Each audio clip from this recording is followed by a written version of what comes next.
aina sigi lamdengi solid waste management sigi yengba lakpa on the way.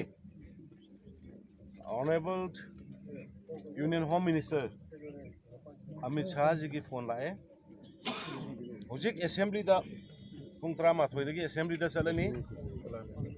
Sorry, parliament da chalakanda Manipur pumba Manipur ki praja lakh kaya sina sahi kaya sumna lauraga lakpa aikogi indigenous population kanjunabagi adugumba ILP or masiga manaba और मधु की दमकता कोई Manipur peoples bill से हमने assembly the पास होगी बदु तकी हेन कनबा हेन fully protected तोबा already कोई की मिजोरम ट्राइबल स्टेट नागालैंड न सिंगबदा सन्नदन लेरबा ILP मणिपुर द एक्सटेंड तौरगनी हाइदना लाउथोनी अदुना मणिपुर की प्रजा पुनमक अदुगा BJP की कार्यकर्ता पुनमक लंबी द थोगा Honorable Prime Minister Modi ji ki Honorable Union Home Minister Amit Shah ji ki Manipur ki damakta aikoina mangdama mangdaba potsak khara tawbirapui damakta madugi thagatpa madugi haraubodo lambi lamsang punamakta